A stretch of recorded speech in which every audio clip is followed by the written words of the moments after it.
উম্মার সবচেয়ে বড় প্রবলেম তো কোরআন থেকে দূরে সরে যাওয়া। একজন মোমেন তার জীবন নিয়ে তিনি আসলে কী চিন্তা করেন, জীবনকে আসলে তিনি কীভাবে দেখেন, আপনি জীবনকে কোন দৃষ্টিতে দেখছেন, কোন চোখে দেখছেন। আপনার যদি চোখটা পরিবর্তন হয়ে যায়, তাইলে কেবলমাত্র আপনার জীবনের লক্ষ্য, উদ্দেশ্য, গোল এগুলো সব কিছু পরিবর্তন হয়ে যাবে।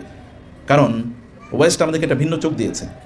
ওয়েস্ট আমাদেরকে বলেছে আখিরাত বলতে কোনো কিছু নেই, অতএব দুনিয়া নিয়ে বাঁচো। দুনিয়ার উন্নয়ন দেখেন না, কেবল উন্নয়ন উন্নয়ন উন্নয়ন, উন্নয়নের ডেমোক্রেসি ভার্সেস ডেভেলপমেন্ট, উন্নয়ন উন্নয়ন উন্নয়নের কথাই কেবল আমাদেরকে চারদিকে শোনানো হয়। আর আমরাও তাকাই যে কোথায় কোন দেশ বেশি উন্নত, অতএব তারা অনেক বেশি কি সভ্য।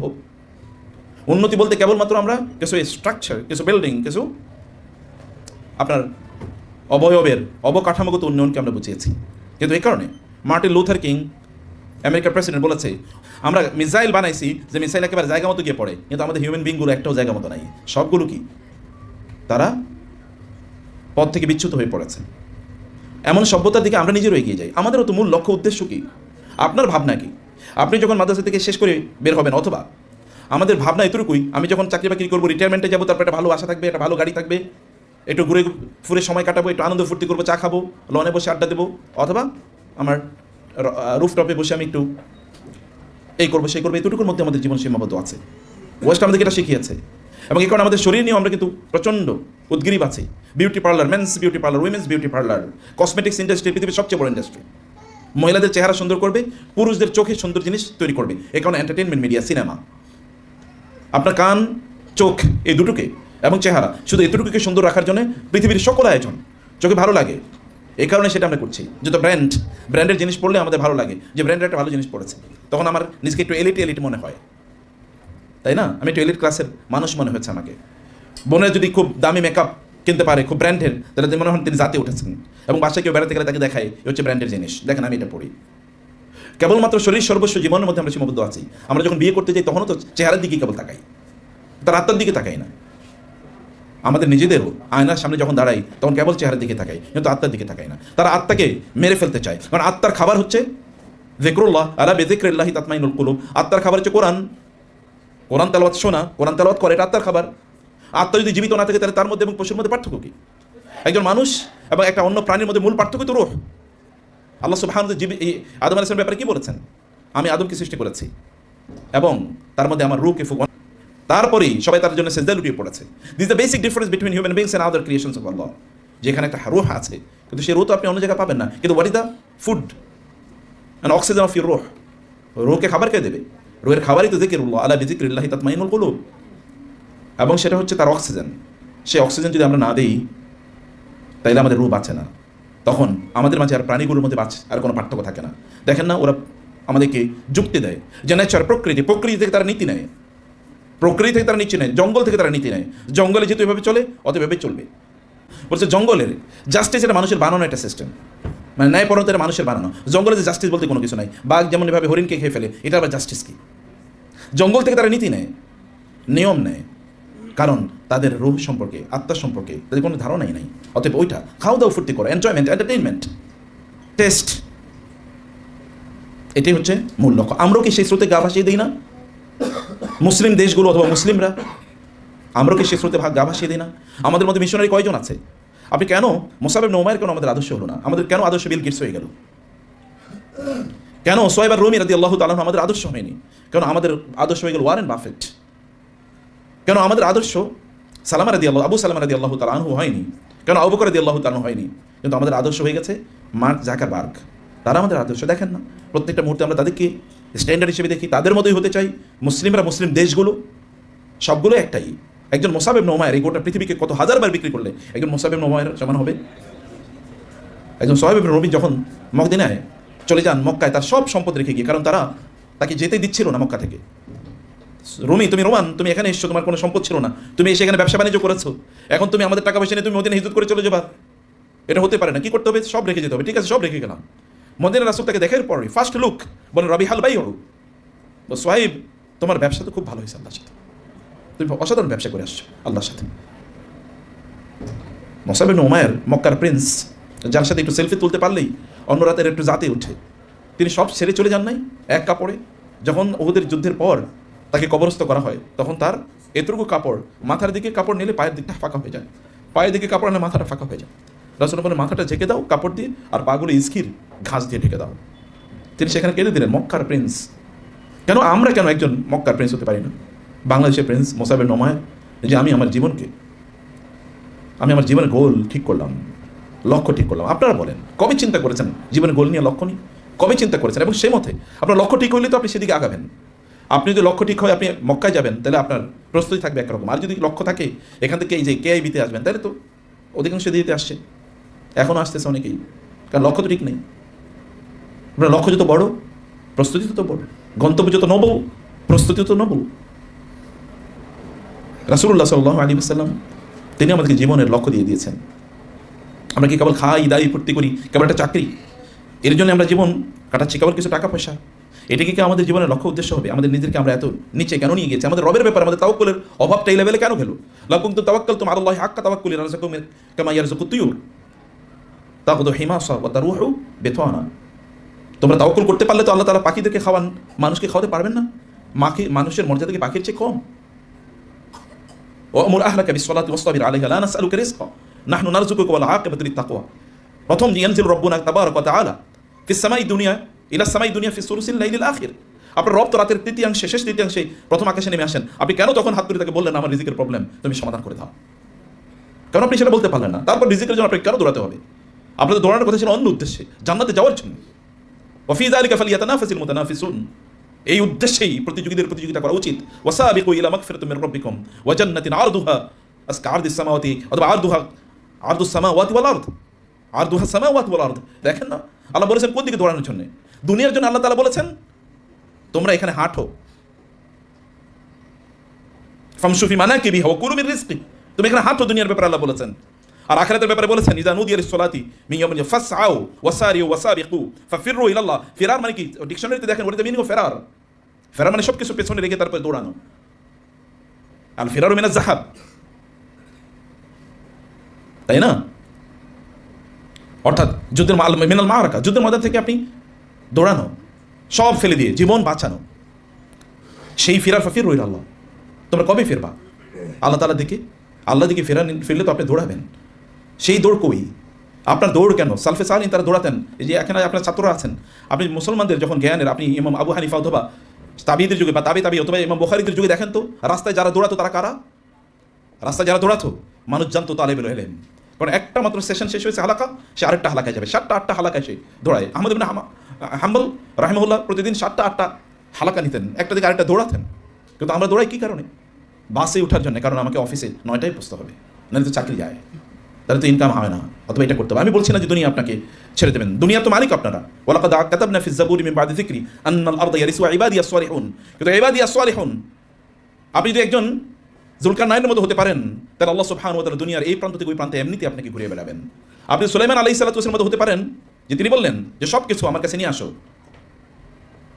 এবং তিনি সব জবাই করে দিলেন। ওই যেই ঘোড়াগুলোর কারণে তিনি হাত্তা তাওয়ারাত বিল হিজাব, যে তিনি ঘোড়াগুলো দেখছিলেন, এরপরে সন্ধ্যা হয়ে গেছে, আসরের সালাত তিনি আদায় করতে পারেন নাই। তিনি বললেন রুদ্দুহা আলাইয়া ফাতাফিকা মাসহাম বিসুকি ওয়াল আনাক।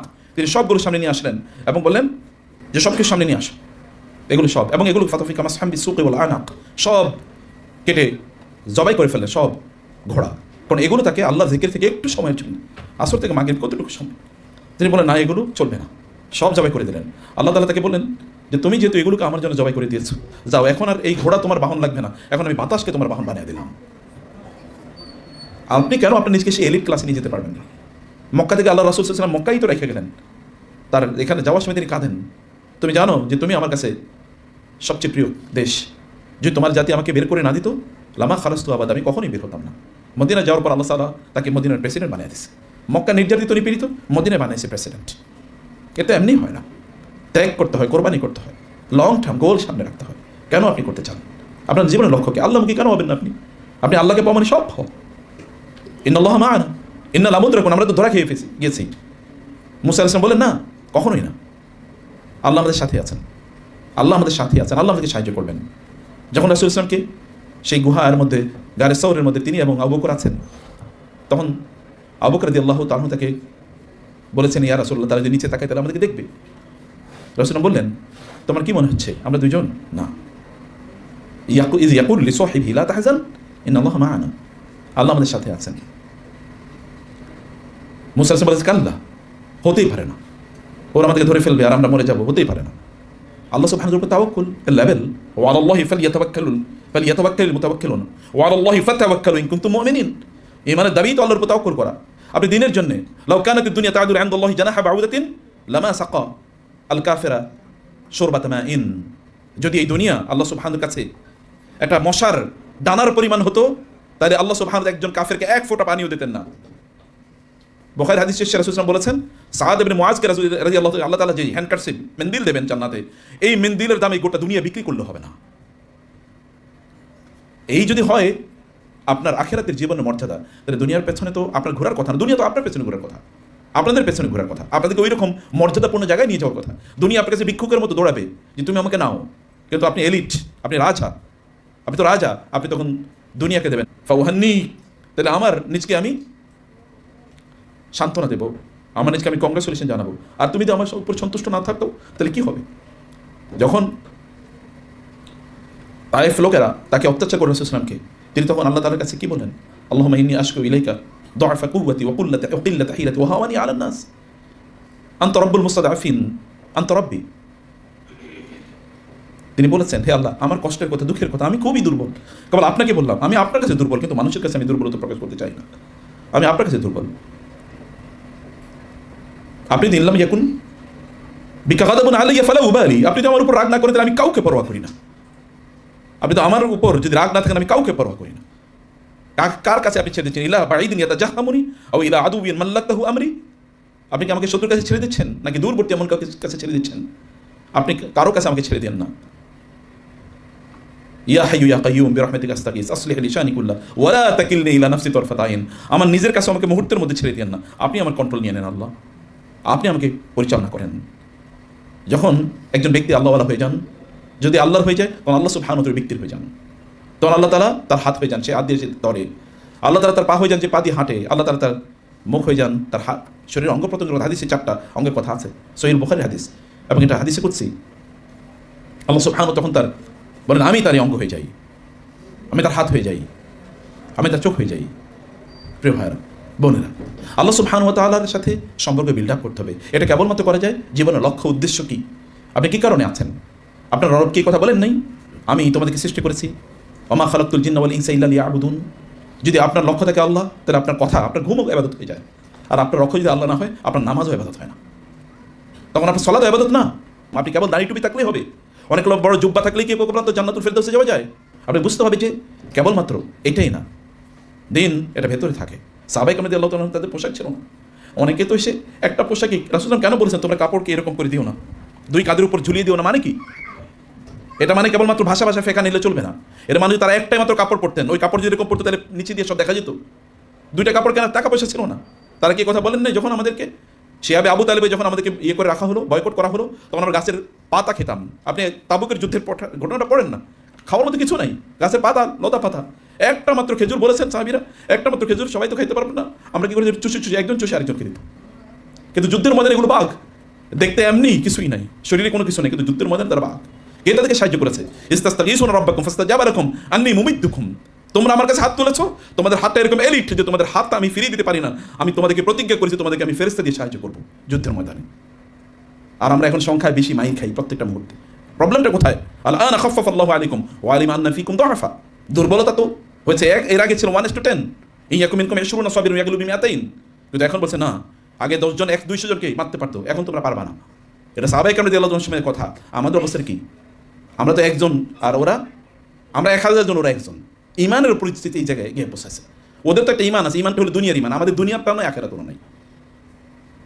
ওদের একটা গোল আছে, গোল হচ্ছে দুনিয়া, এই কারণে ওরা দুনিয়া উন্নতি করেছে, দুনিয়াকে তারা জান্নাত বানানোর চেষ্টা করেছে। কিন্তু আমাদের দুনিয়ার গোল নেই, আখিরাতের গোল নাই। না আছে দুনিয়া, না আছে আখিরাত, কোনোটাতেই নেই। আপনি হয় ওয়ারেন বাফেট হন, অথবা আপনি একজন ওমর হন না, কিছু একটা হন, ওমর ইবনে আব্দুল আজিজ হন, অথবা জ্ঞানের দিক থেকে আপনি শাফি হন, কোনো টাকা পয়সা নেই কিন্তু আপনি জ্ঞান রাজা, ইমাম মানে নববী হন কমপক্ষে রাহিমাহুল্লাহ। মাত্র 45 বছর পেয়েছিল, কিন্তু তার কিতাব নাই কার ঘরে। তার কিতাব না জানলে তো আপনি ইসলামই জানেন। যদি রিয়াদুস সালিহিন না কেউ না জানে, আল আজকার কেউ না জানে এই বইয়ের নাম, অথবা যদি আল আরবাউন আন-নওবিয়্যা যদি কেউ না জানে, তাহলে সে কিসের মুসলমান? আমি তো সেটাই বুঝি না। মাত্র 45 বছর পেয়েছিল, বিয়ে শাদী নাই, সংসার নাই, কিছুই নাই, তারপরে দেখেন না কি করেছে। আপনাদেরকে বুঝতে হবে যে আমাদের পারপাস কি, আপনার কাদের উত্তরসূরি, কাদের রক্ত আপনাদের শরীরে আছে, সেই জায়গাটা, সেই লক্ষ্যটা আপনাদেরকে অবশ্যই অর্জন করতে হবে। সেটা গোল ফিক্স আপ করেন, মানে ঘরে আলাদা হয়ে যান, দরজা বন্ধ করেন, কেউ যেন আপনাকে ডিস্টার্ব না করে। 1 ঘন্টা চিন্তা করেন কি হয়েছে, দেখেন গোটা জীবনের চিত্র পরিবর্তন হয়ে যাবে। রাতের বেলা গভীর রাতে উঠেন, কাঁদেন, আল্লাহকে সেজে লুটিয়ে পড়ে বলেন। এই লিগাসি কবে তৈরি হবে যে আপনি হাত তুলে আল্লাহর আরশকে পেয়ে উঠে আল্লাহ তাআলা বলেন না আমি ওর হাত ফিরে দিতে পারবো না, আসমান থেকে ফেরেশতা এসে আপনাকে ফেরেশতা বানাবে না, আপনাকে মানুষ ফেরেশতা বানাবে না। আপনার কাছে দিন স্পষ্ট, গোল আপনাকে ক্লিন করতে হবে, লক্ষ্য আপনাকে স্থির করতে হবে। আপনাকে কাফের এবং মুশরিকদের মতো লাইফস্টাইল বানালে চলবে না, সেটা আপনার না। আপনি কুড়ে ঘরে থেকেও আপনি গোটা পৃথিবী শাসন করতে পারেন, আপনার পূর্বপুরুষরা তাই করেছে। সেই মর্যাদা সেটা অর্জন করতে হবে। কেবল বই পড়েই জ্ঞান অর্জন করা যায় না। জ্ঞান মানে কি? কেবলমাত্র ডেটা, কেবলমাত্র তথ্যের নাম। তথ্যের জন্য তো বইপত্রই অ্যাভেলেবল। আপনার নতুন করে তথ্য শেখার কি আছে, আর তথ্য বলার কি আছে? তথ্যকে গলদকরণ করা, এটা গেলা, এটা ভেতরে নেয়া, এটাকে আত্মস্থ করা মানে মুখস্থ করা নয়। কেবল বই কতগুলো মুখস্থ করলেই চলবে? বিদ্যা কেবলমাত্র সেটাই না যেটা আপনি জানেন, যেটা আপনি আমল করেন সেটা বিদ্যা। জ্ঞান সেটা না যেটা আপনি জানেন, কিছু তথ্যের নাম জ্ঞান না। জ্ঞান সেটা যেটা আপনি আমলে রূপান্তরিত করেন, আপনার নিজের মধ্যে সেটা কাজ আছে। আপনি কেন পড়েন বইটা? এই বইটা এই জন্যই তো পড়ছেন, আপনি আমল করবেন নাকি অন্য কোনো উদ্দেশ্য? কিয়ামতের জন্য আর কি দরকার? দাজ্জালের নতুন করে প্রয়োজন আছে নাকি আপনার? প্রিয় ভাইরা বোনেরা, আমি আপনাদেরকে নাসিহা করছি, নিজেকেও নাসিহা করছি, এমন জ্ঞান থেকে নিজেকে মুক্ত রাখেন যে জ্ঞান আপনারও কাজে লাগবে না, উম্মারও কাজে লাগবে না। আল্লাহুম্মা ইন্নী আসআলুকা ইলমান নাফিআ, আল্লাহুম্মা ইন্নী আউযু বিকা মিন ইলমিন লা ইয়ানফা। হে আল্লাহ, তোমার কাছে এমন জ্ঞান আমি চাই না যে জ্ঞান কোনো উপকারে লাগবে না। যে জ্ঞান উপকারে লাগবে সেই জ্ঞান তুমি আমাকে শিক্ষা দাও। আল্লাহুম্মা আল্লিমনি মা ইয়ানফাউনি, হে আল্লাহ তুমি আমাকে তা শেখাও যা আমার উপকারে লাগবে। ওয়ানফানি বিমা আল্লামতানি ওয়াজিদনি ইলমা। আপনার নবী তো এভাবেই দোয়া করেছেন সাল্লাল্লাহু আলাইহি ওয়াসাল্লাম। সে কারণে জ্ঞানের জায়গাটা আপনাকে চয়েস করা দরকার। আমি কি পড়বো, আমি কি পড়বো না, আমি কি জানবো, আমি কি জানবো না, কেন জানবো, কেন? এটা সবচেয়ে বড় কোয়েশ্চেন, জানেন না? কিভাবে? এটা আপনি দেখবেন ইউটিউব আপনি ইউটিউব খুললেই দেখবেন কিভাবে তুমি এটা হবা, কিভাবে বড় লোক হবা, কিভাবে স্কিল অর্জন করবা। ইসলাম কিভাবে শেখান? ইসলাম আপনাকে শিখেছে কেন? কেন তোমার স্কিলটা দরকার বলো? কেন তুমি সৃজিত হয়েছো বলো? তুমি কেন? আপনাকে কেন প্রশ্ন করতে হবে, কেন? যদি কেন আপনি উত্তর নিতে পারেন নিজের কাছে, তাহলে বুঝবেন যে আপনি আপনার গন্তব্যে পৌঁছে যেতে পারবেন ইনশাআল্লাহ। তাহলে আপনার লক্ষ্যে আপনি পৌঁছে যেতে পারবেন। আজকের যুগের সবচেয়ে বড় প্রবলেম কি জানেন? আজকের যুগের সবচেয়ে বড় প্রবলেম, বিশেষ করে ইয়াং জেনারেশন, পারপাসলেসনেস, গন্তব্যহীনতা, উদ্দেশ্যহীনতা।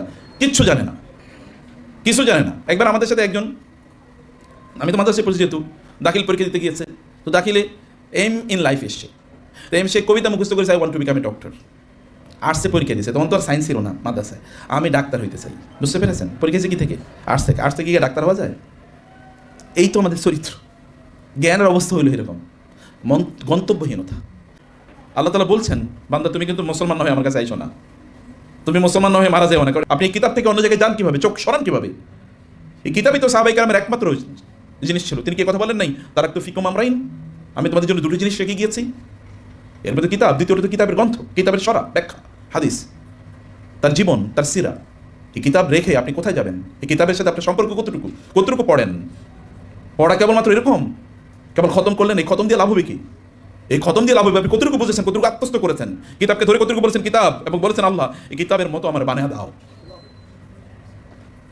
আয়েশা রাদিয়াল্লাহু যখন প্রশ্ন করা হলো যে কাইফা কানা খুলুকু রাসূলিল্লাহ সাল্লাল্লাহু আলাইহি ওয়াসাল্লাম, চরিত্র কেমন ছিল, তিনি বলেন নাকি তোমরা কি কোরআন পড়ো নাই?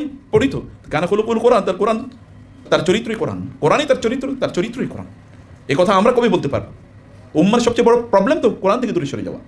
উম্মার সবচেয়ে বড় প্রবলেম আইডেন্টিটি ভুলে যাওয়া। উম্মার সবচেয়ে বড় প্রবলেম হলো আপনি যতই লক্ষ্য যত বড়, পরীক্ষা তত বড় মনে রাখবেন। আপনার জীবনে পরীক্ষায় পড়েন নাই, তার মানে আপনার লক্ষ্য প্রচণ্ড ছোট। মানুষ কষ্ট করে, দুনিয়ার জন্য করে, সে দুনিয়ায় উন্নতি করে, আখিরাতের জন্য সে আখিরাতে উন্নতি করে। যারা দুনিয়া এবং আখিরাতের জন্যে, দুনিয়া এবং আখিরাতে রাজা হতে চায়, তাদের কষ্টের সংখ্যা বেশি, মাত্রা বেশি। দুনিয়ায় উন্নয়নের জন্য আপনাকে কষ্ট করা লাগে। যারা দুনিয়ার জন্য দৌড়ায় তাদের দেখবেন সকাল থেকে রাত পর্যন্ত দৌড়ায়।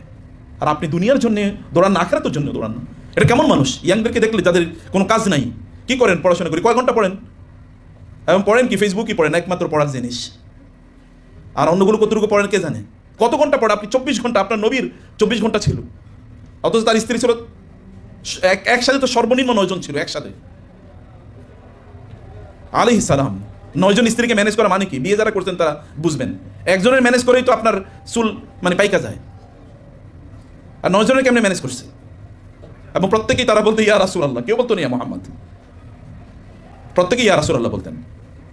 জীবনটা এটা ওয়েস্টার্নদের চিন্তা চেতনায় এটা মাথায় রাখবেন না। সময় এটা আল্লাহর পক্ষ থেকে আমানত। টাইম এটা বড় হওয়ার জিনিস, আপনাকে বড় করতে হবে। এই টাইমের মধ্যে, সময়ের মধ্যে আপনাকে বড় হতে হবে, সময়ের মধ্যে আপনাকে কাজ করতে হবে, আপনাকে সময়ের মধ্যে আগাতে হবে। কবে ইসলাম গ্রহণ করছে এত কিভাবে জানলো? বারাকা কাকে বলে, রাহমা কাকে বলে? এটাই তো রহমত, এটাই তো বারাকা। ইবনে আব্বাস রাদিয়াল্লাহু সবচেয়ে জুনিয়র সাহাবী, কিন্তু সবচেয়ে বেশি জানেন কিসের উপর ভিত্তি করে বারাকা কাকে বলে, রহমত কাকে বলে। আইডেন্টিটিকে কোনোভাবে ভুলে গেলে চলবে না, লক্ষ্য থেকে কোনোভাবেই বিচ্যুত হলে চলবে না।